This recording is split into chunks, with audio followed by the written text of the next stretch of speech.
Hello everyone, my name is Ann Théato and welcome to the Psychic Matters podcast, episode number 79. If you are wondering why my voice sounds a little croaky, it's because I've just tested positive for COVID. Oh, grim.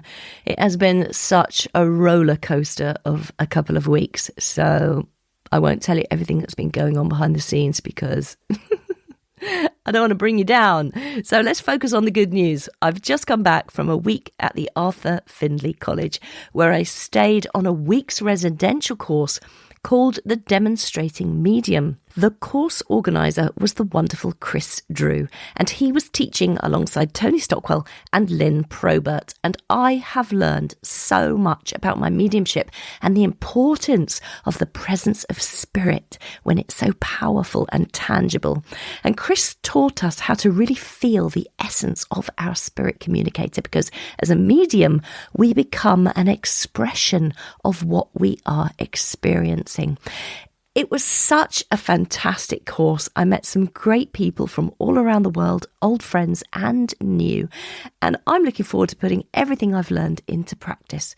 So do join me this evening on the Mediumship Hour. It's a free demonstration of mediumship. It happens every single Tuesday at 7 p.m. to 8 p.m. UK time zone, and it happens every week throughout the year. So if you can't make it tonight, I'm saying tonight, what am I saying? I'm releasing this podcast on Thursday, so it'll be the following Tuesday, won't it? It happens every Tuesday night.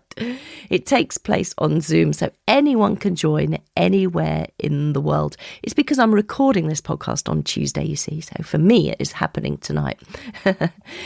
I work alongside two mediums, Tyrone Cusack and Leslie Malone.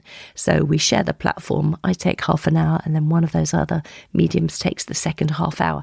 So if you fancy coming along, like I say, it's a free event and all of you are very, very welcome to come any week you like. Just go to my website, anntheato.com, ANNTHEATO.com, and take a look under events and you'll find the Zoom link there.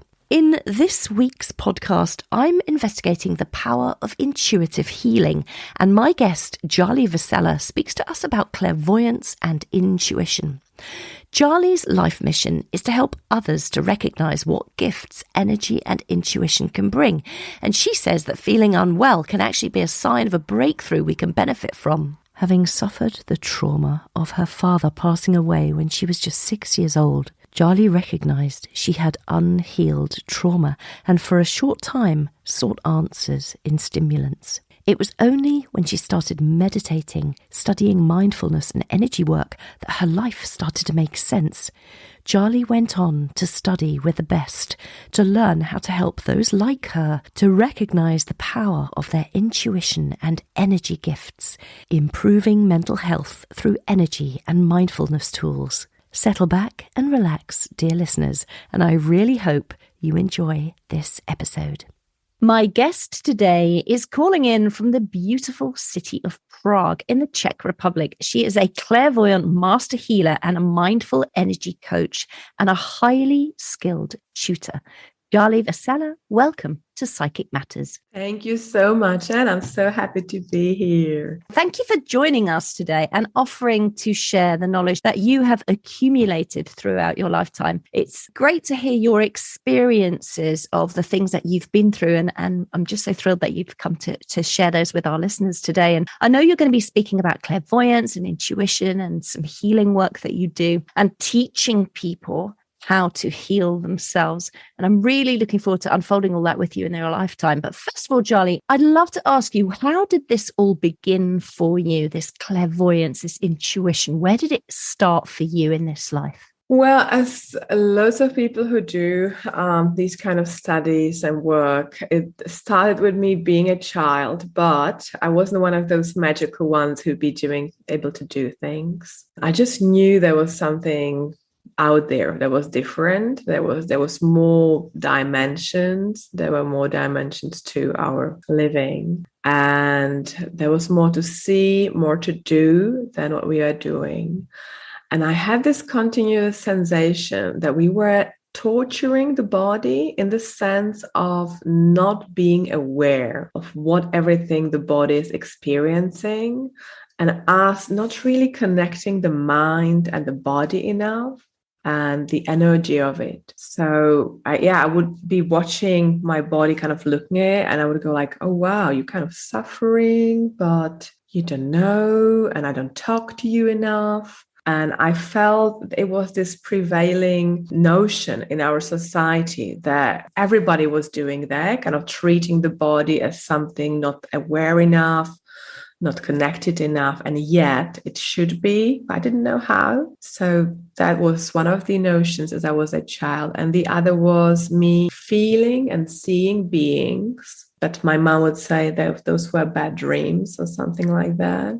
My dad was kind of psychic, but he wouldn't really talk to me about it. He would just say, yeah, that's possible. And then it was the notion that you can heal with hands. I knew that something could come out of the hands, that you could change how people feel, how they look. I had no idea what it was, but I knew the hands were powerful. And then I remember looking at people's faces and thinking the way they look, the expression they have is all about what they think. It's all about what they do in their life. And they can actually change. I remember thinking you can actually change literally how you look, almost like the size of your face and the amount of wrinkles, depending on how you think. And that was kind of the awareness. I didn't have the words of, as awareness or energy awareness. So yeah, this is probably me being 5 or 6 years old. So quite an observant child, Djali, really, when you think about it, being that age and looking and seeing all these different things, watching people's faces and how they change. I find that fascinating that you had that insight at such a young age. Yeah, I remember kind of waking up back to the world, right? So what I believe, and in the studies I teach, say, is that you are an energy being in a body, and most of us have been in a body before, and we come into this world to have the experience in a body again, but we don't remember it, or not much of it. And I remember lying in my bed and touching with my tongue the top of my mouth, the palate. And I remember feeling the ribs inside the mouth and thinking, oh, these will wear off. Yeah, these are fresh now. Yeah, they will wear off again. Oh, yeah. Mm-hmm. So this was kind of me awakening back to the body experience. And me trying to figure out, okay, so what are we doing here? Why are we here again? Oh, yeah, can I remember this? I remember the body is going to change. I remember touching my belly as well, knowing that it's kind of flatter when you are younger, and then it changes as you go older. Wow. And going like, yeah, this is going to change. I need to kind of enjoy whilst it's flat. yeah, sure.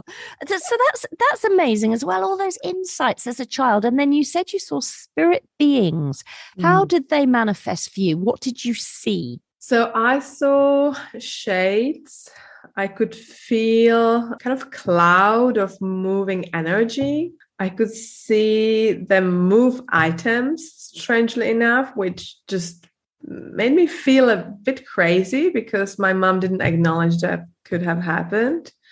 She would just assign it to me being mindless and not noticing the item wasn't at the place it was before. And I also had low vibrating beings visit me. So that was kind of weird and scary. And I didn't have the energy protections I have now to kind of tell them not to come. And I had no one to help me, kind of to guide me through that. And then there was a little kind of statue with a hole, tiny, that you could hang on the wall. And it was some kind of native Indian mask. And that thing somehow brought really strange energy into my room. And I had to take it, I have to have it taken off. Every time I closed the door and it was dark, it would be emitting as if a gate. It was like opening a portal, and it was kind of communicating. And I wasn't ready for that. I was kind of like, no, can't have this here. Can you take this away, please? Where did that mask come from? Who bought it to you? Who hung it on the wall? That's a really good question. I don't actually know. I think when I think back, my mum had friends who were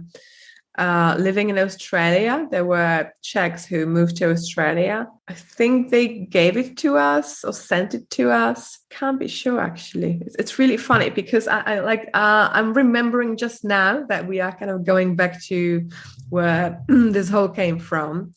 And I haven't talked about the item in decades. So yeah, maybe I can go and ask my mum, see if she remembers. I'm pretty sure it wasn't originally handmade. I think it was a replica of something. Yeah, so as a child, you're picking up the energy of whatever that mask had experienced as well. So it could have been the energy of your friends, perhaps, or its own history of where it was. It felt more than that. It felt almost like it was carrying some native trauma, kind of that native, Aboriginal American trauma or something like that. Interesting. Yeah, and it was trying to communicate it through sending in spirits. Yeah, and it's obviously the energy of that has obviously connected with you and recognized your energy. And then there's an open communication there because perhaps you were little, not understanding it. It becomes a little more frightening. Once you know a little more, things are easier. So that was your very, very early childhood. And I know, Djali, you experienced a very significant and incredibly traumatic event at the age of 6. Are you happy to share that with us? Yeah, sure. I'm not sure I won't make me cry because since I've done the healing, I can cry. I didn't used to be able to cry actually for, I think, like 10 years. So my dad died when I was 6, and it was in the middle of the night that he would jump out of the window, and to make sure that he would leave this world, he would also cut his veins before, and he would sniff some window cleaner. So he was really trying to get out. And before that, I remember 2 weeks of him not being in the body fully anymore. Almost, like channeling beings, being a different person. And it was medically his schizophrenia manifesting. And he got on medication that was for alcoholics. They misdiagnosed him. So they would bring the channels in, they would bring the beings into his body that didn't feel like him at all. And then he couldn't bear being in the body anymore. So he would go and end his life. So I would wake up in the middle of the night, which I actually did often at that age. And there was no one in the flat. There was no one in the flat, which is super weird. I went to the study we had in the flat. Strangely enough, my mom still lives in the same flat. I would have moved away probably. Especially I felt this urge when I was a child. And the windows open in there. And then I hear, we had kind of a very drama neighbor. She would go screaming like in some kind of really silly telenovela. Suicide! And I'm not sure if she went like screaming like, he committed suicide. It was so grotesque. And then I see these guys in orange outfits, kind of orange onesies, walking up and down, coming by the lift. We were on the 4th floor. And then my mom comes in and she goes like crying, your daddy's left us. And I'm like, what the heck? And I kind of knew he fell out or jumped out the window. And it was super weird. It was this notion of the person not being there. And for days and weeks after, I would have him visit in my dreams. I would kind of like see him in the street. And there was me starting to kind of flipping the switch of not tuning in to the energy being I was and just guarding the emotions of my mother. So I turned off my emotions for those 10 or more years. And I turned on this guarding mode to help my mom survive. I did it through studying a lot of psychology, sociology, philosophy. From the age of about 8, I started studying, like diving into books. And when I was about 12, 13, yeah, I actually started studying psychology formally already, as if like a university equal studies 2-year program, like a basic university study program. And that would take me onto the healing path slowly. That would slowly make me realize that I wasn't really healing through not feeling my emotions and putting my mom's emotions first. So yeah, there was the start of it, of me wanting to help and heal myself as well. Yeah, I'm so sorry, Djali, that you had that awful experience in your younger years. I'm sorry for you. I'm sorry for your father, who was obviously a very sick man, and for your mother as well, that you all had to go through that. Like you say, it's started something for you at that time. Then it started this process of understanding, comprehending who you are and what you're here for. Did it help you find your purpose then, would you say? Yeah, totally. So as much as I'm sorry until now, it's been now 22 years. I can't believe it's been so long. I remember thinking like, what is going to be like in 5 years? Because they would say time heals. So I was trying to picture what it's like in 5 years, in 10 years, in 20 years. It's been 22 years, and I still have the moments when I'm like, I would want to see the human my father was, the human body. But from the energy perspective, we have a soul contract where he dies so that I can step on this path easier, so I can help others easier, so that I can awaken, so that I realize I have loads of responsibility in this world to heal and to bring people to utter consciousness. So that's why it happened. And my mom, being the mindful, amazing hero woman she is the person I chose to help me out with this from the soul contract perspective. So I wouldn't have been the person I am if it hadn't happened. I wouldn't be so helpful. And I've thought about it a few times what kind of path I would have taken. I think I would have been a much more common, much more spoiled person had he not left the human body this early. Yeah, of course. Interesting, isn't it? We always look back and think, oh, if only this had happened, if your father had still been there, what would you be like, etc., etc.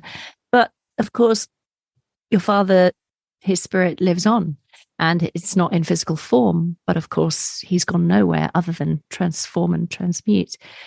You said he visits you in dreams. Does he still do that at this age? He doesn't visit me in dreams anymore. He comes as a spirit around, especially when I do preparation for workshops or when I'm deciding some bigger project or cooperation. So he comes to guide me. I do have a spirit guide team that I've got through the clairvoyance studies. That's something I teach people to get one by one as well.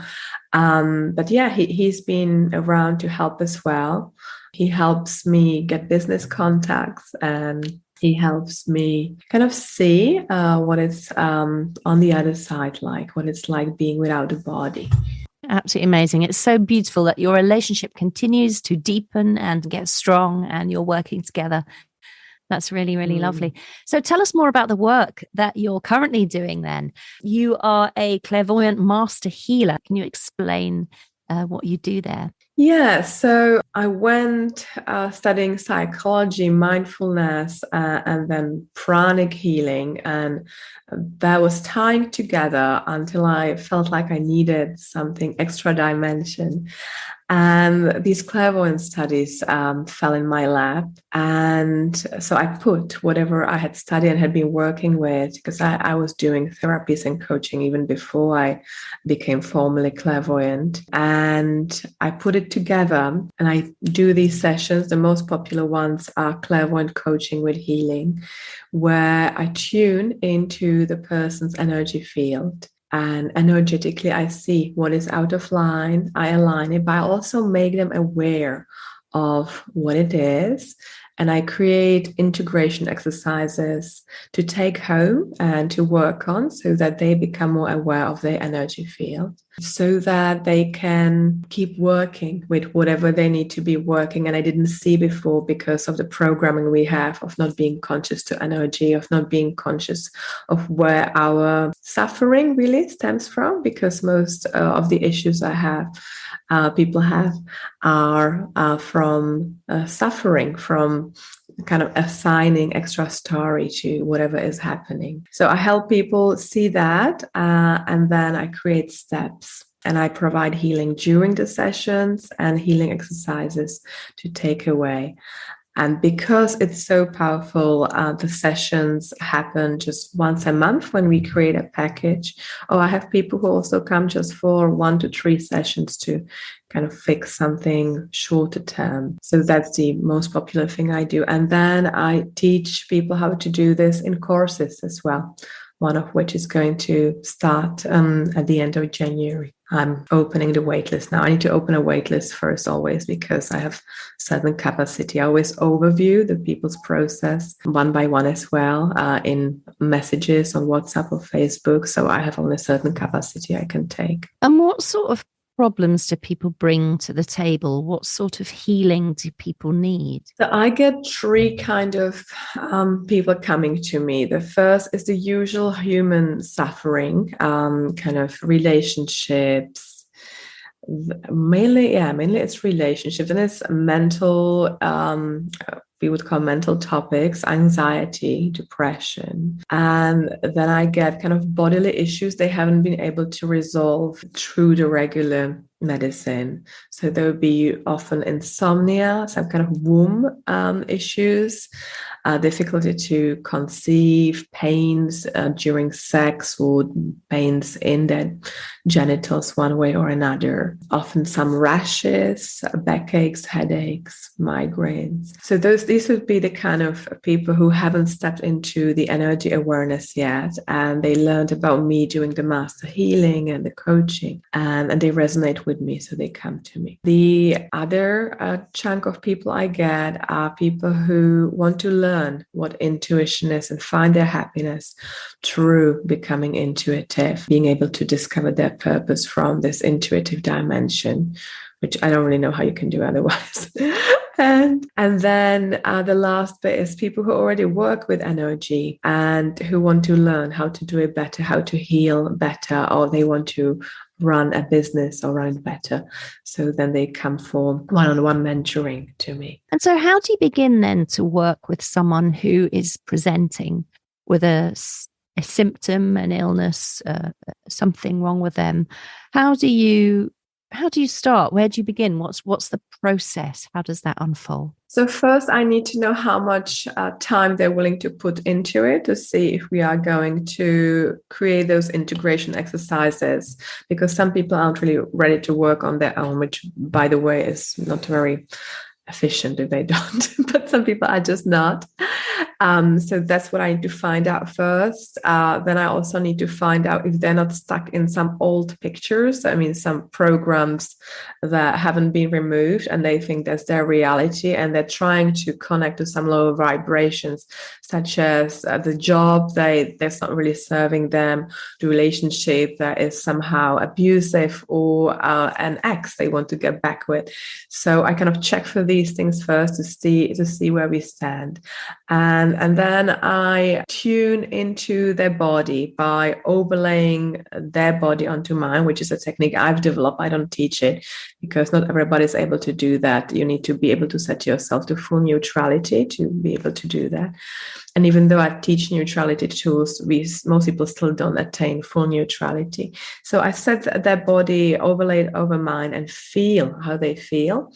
And I go picking up what is most important using the energy field and my guides to bring up the most important topic at hand. And we go developing it step by step, kind of untangling that yarn, untangling that yarn, figuring out where we need to go next so that this human feels happy on the earth plane, but also is helpful and useful to others, isn't selfish. Because learning about these teachings is still rare and it makes you a very special person. And we should not really be keeping it to ourselves. So that's part of the journey. When you come to me, the contract you have with the energy field and me is to also, either by how you feel, help the others, or by something else. I love that, Djali. And I think your important question at the beginning, are you willing to work on yourself? Is some people just want you to wave a magic wand and make it all go away. I mean, I'd love a magic wand, for instance, for me to lose some weight. Rather than me having to actually go and do some exercise and eat better. But sometimes you do have to make a decision. Okay, I'm going to help myself to work. And then when they work with you, that's that beautiful, powerful process can begin. And you speak about your healing, and it's very unique to you, this way that you blend with somebody's energy. And I think you described it as being overlaid over yours, which is really beautiful. So therefore you can feel what the problems are for that person. Is it based on any particular healing training that you've had in the past? Is this something completely unique to you that you've just brought in and brought in with your soul? It's quite unique, but it is based on the clairvoyance teaching I studied and teach. So what we do in there, we tune into the person's energy, looking at it. And then one of the things we can do is checking the body and chakras to see how the energy is doing in them. And because within the pranic healing I was working in before, we always go looking at the body and chakras. So I made that the starting point. And somehow the spirit guided me to go and feel it so close so that I can relate easier. And that way I can really guide the people as well, because I'm really like in them, with them. So yeah, it's a combination of the teachings where you learn to tap in, to see the energy, to feel the energy, and me having been guided to use it in a different way. And even the clairvoyants who studied the courses with me or the school where I teach, I still teach where I studied. When they come to me for the first time, they are quite amazed. So by the time they come to me, they've got healing, because the classes have a healing modality. So they've kind of moved to a really nice space usually. And when they get a session with me, they're still like, oh, wow, this is so nice. And it's actually so simple, but not everybody can do it. And it has this profound healing effect and kind of more awareness of where you are in your chakras, where you are in your energy body, in the physical body. Wonderful. And is there something, Djali, you could offer the people that are listening to this episode with you that they could perhaps try at home in this way, that they might be able to help themselves in some small way? Yeah, totally. So let's do that together. Let's close our eyes. Let's put our palms facing up. And please, if that's available, put your feet flat on the ground, because putting your feet flat on the ground provides way easier grounding. And one of the mistakes we make when we learn about energy, when we work with personal development, is not being in the body to start with.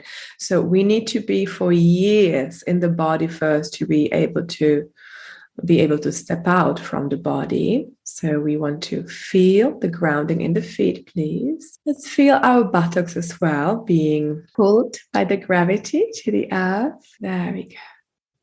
And now let's breathe in through the nose, bringing your energy into the body. Let's pause behind the eyes at the top and out mouth. And now with normal breathing, please stay behind the eyes. It's actually a really powerful tool to be staying behind the eyes. That's where we drive our energy best from. That's how you make yourself most present with your eyes open as well. If you bring yourself intentionally into the center of the head, just notice how it feels. That could be a little uncomfortable. That's okay. And we're going to take it a step further. So I'll give you actually two tools. The center of the head, bring yourself more back there during the day and in your meditations. And now please feel the chakra channel in the center of your body as if a lit up pillar coming from your coccyx all the way to the area above your head, about 1 foot, 30 centimeters. There we go. And now become aware if there are any areas that may feel darker, and be very kind to them. Don't try to change them or manipulate them. Soften the shoulders and the forehead if you feel they are striving here, trying to get this right with your being the good boy or good girl programming. And let's tell the chakras, where do you feel any pollution? To gently start releasing what is not yours, the energy that's not yours, that looks darker. To liquefy and to flow out of the buttocks. And go in a safe and proper manner to recycle into the earth. And don't worry, the earth can take it. And just sit here with a couple more breaths, kind of liquefying the energy that's not yours within your chakras, whether you are fully able to see what is going on there or not. And gently, without pushing, letting it go. Go through the center of the body, the chakra channel, and out of that first chakra that looks like an upside down tornado, as if releasing it into a cord that is attached to your buttocks, like some piping, some suction pipe. There we go. Beautiful.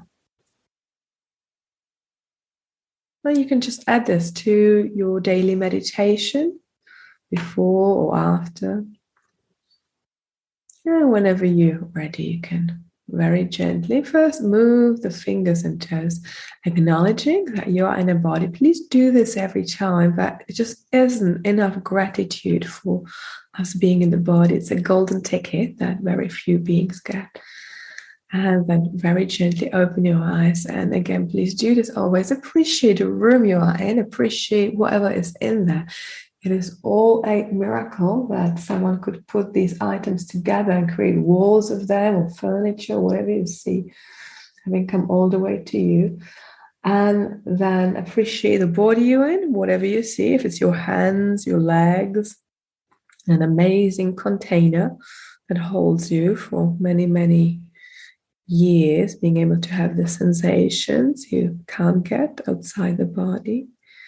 And only when you're ready, without any rush, go to your next step. Beautiful. Thank you, Djali. Thank you so much. That was really, really lovely. That's so lovely. It's a nice little tool. Like you say, people can add that on to their daily practice. That's beautiful. So do you think everyone can heal themselves, Djali? To an extent. So it depends on the soul contracts you have. And basically, the soul contracts you have do come at different vibrations. So it's like a menu you can choose from. And depending on how aware you become, the better vibrating contracts you get. So say you may have different contracts for partners, for school, for work. And the more you are aware, the kind of yummier thing on the menu you choose. And with that, the more healing you get. get. So it comes down to you being able to bring the awareness, more of your higher self, the portion of you that descends into the body to help you heal yourself and be aware. And honestly, I think healing is just another definition of becoming more aware, seeing really who we are, what we can do, where everything is, where it belongs, and not trying to push it, and not trying to really fit it into some box. That's really wonderful. Yeah, just becoming more and more aware of ourselves as an intuitive being. So how else then, Djali, do you use your clairvoyance in the everyday? That's a great question, because people don't realize how much easier and richer your life becomes when you do practice these tools. So I use it when I wake up to create energy protections. It's really important for someone who works with energy, but honestly, everybody needs at least some basic protections to feel good, because we don't operate if you leave the house, most places don't really feel energy easy. So yeah, I start with that. I start with grounding myself. So that's something that makes me very present. Whenever I feel not present, I bring myself back into the center of the head, as I showed you, and reground myself. And then I use the tools of yes and no. We have special tools for that when you are not fully in tune with the body. So it's harder for you to decide. And then I use these tools to decide what the next step is. So that's really nice. So that makes me always flow in the day. It doesn't really make me ponder. It doesn't make me rattle. Yeah, I would say probably 95% of my days, regardless of how busy or maybe how tired I work sometimes these night hours, because I serve the American times a lot.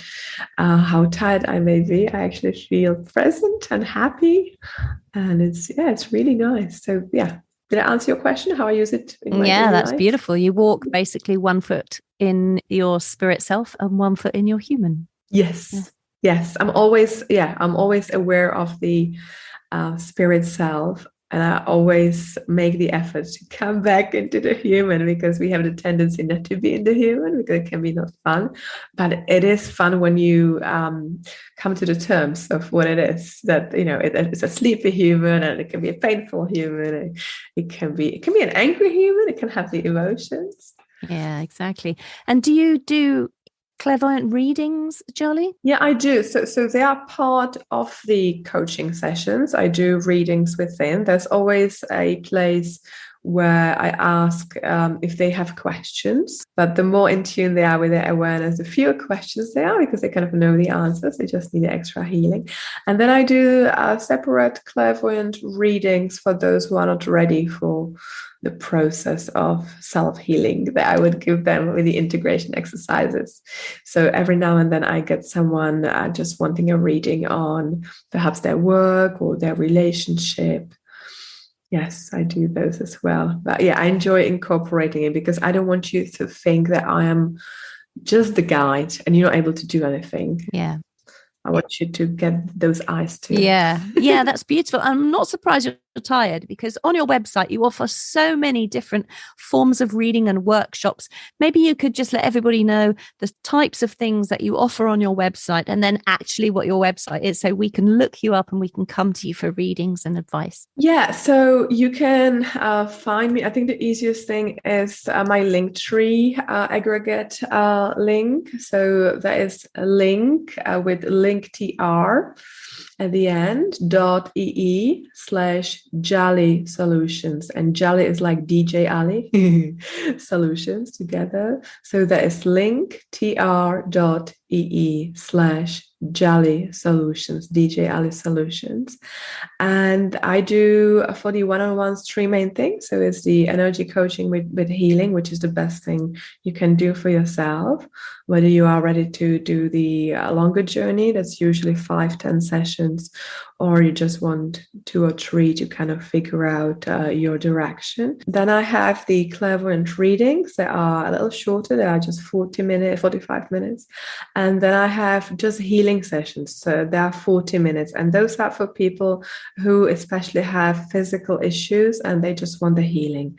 So every now and then I get someone, as I said, like with skin issues, vaginal pains. I've had transgender people coming to me to help them through the transition so that the body heals faster after the surgeries. And then I do magical group sessions. Twice a month I do in English energy clearings on Zoom, where you see me, I don't see you, and we bring the energy in and we let go of what isn't yours. And there's always a topic that I'm guided to do. So yesterday I was doing compassion and surrender. It was in Spanish. I do one in Spanish a month as well. And then the English one a few days before that was working with karma. I have been doing karma series. And once a month, I also do a clairvoyant tool workshop, because in the classes that we do, we introduce a tool or more tools within the class. And we may not come back to the nitty-gritties of the tool anymore. So then once a month, we go revisiting the tool, and most of them are useful for people who even haven't worked with a tool before. So we have been working, for instance, with downloading more of our higher self.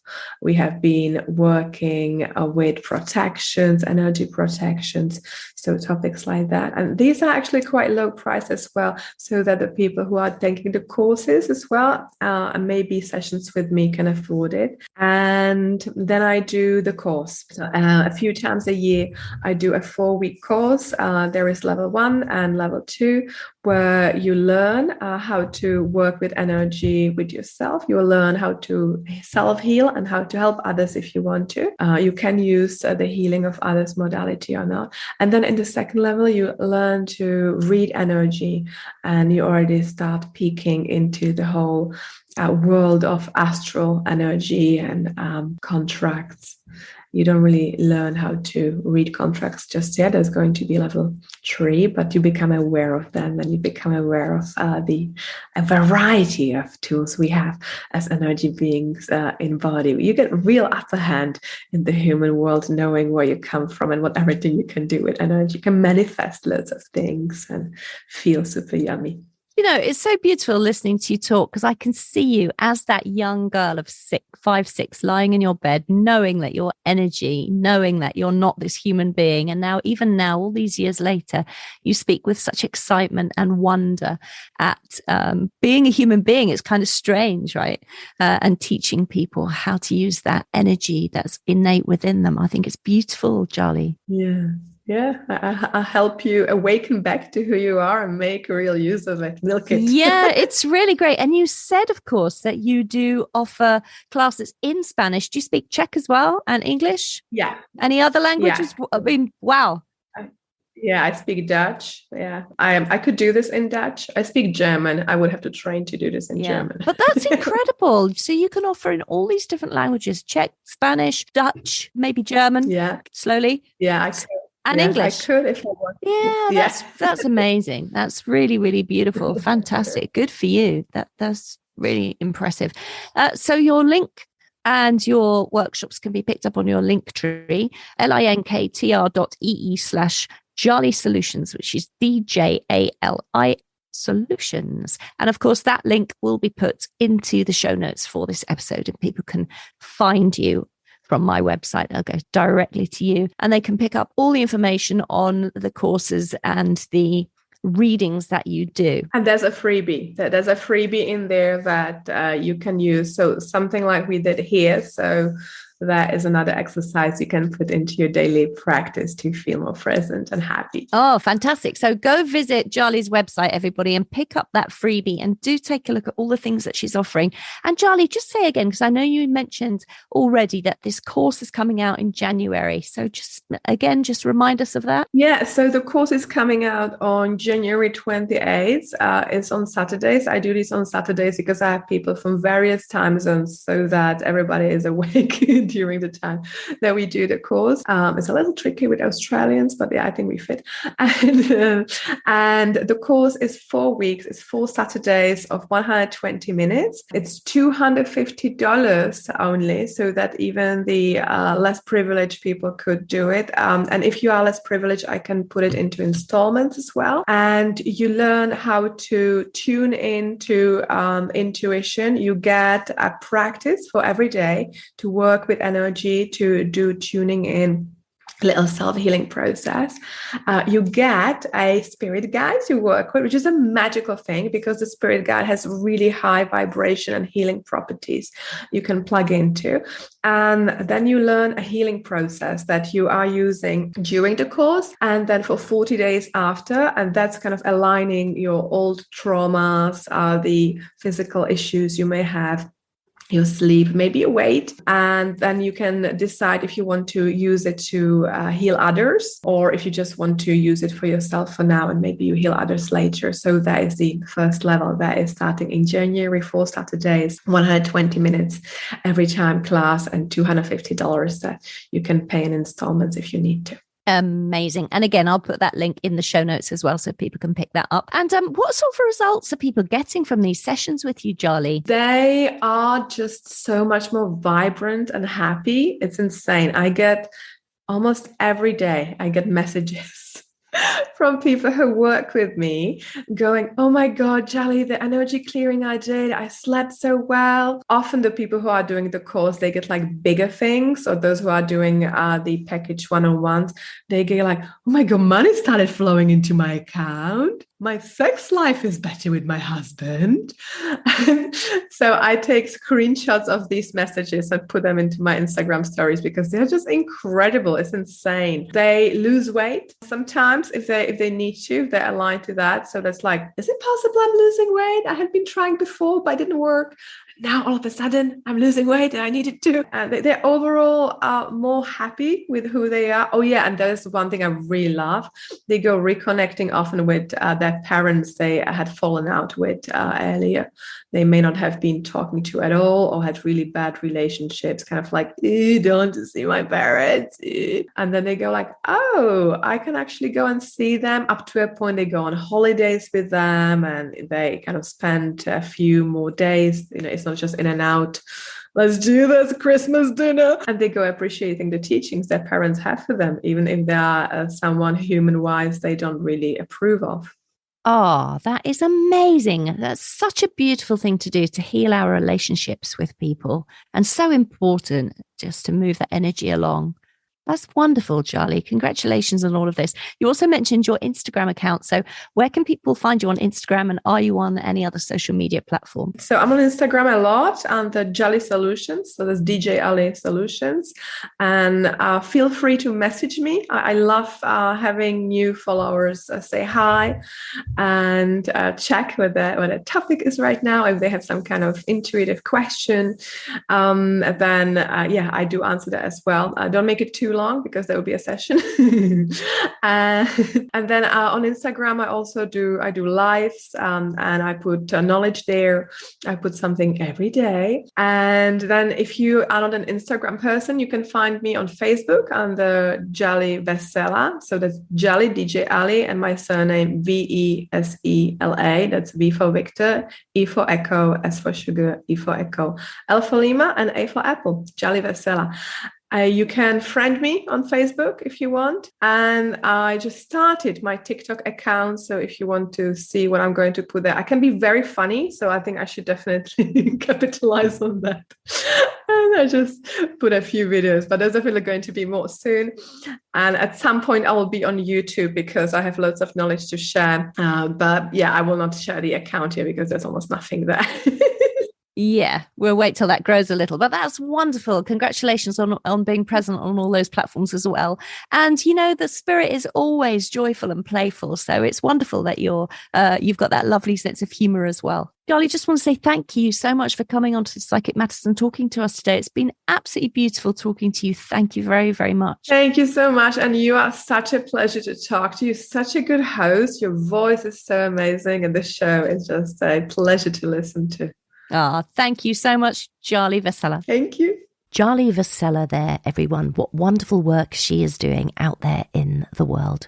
Thank you for listening to Psychic Matters. For those who are interested in mediumship, you might consider coming along on any Tuesday evening throughout the year for a free event called the Mediumship Hour, which I mentioned at the beginning of the podcast, which takes place online on Zoom from 7 p.m. to 8 p.m. UK time zone.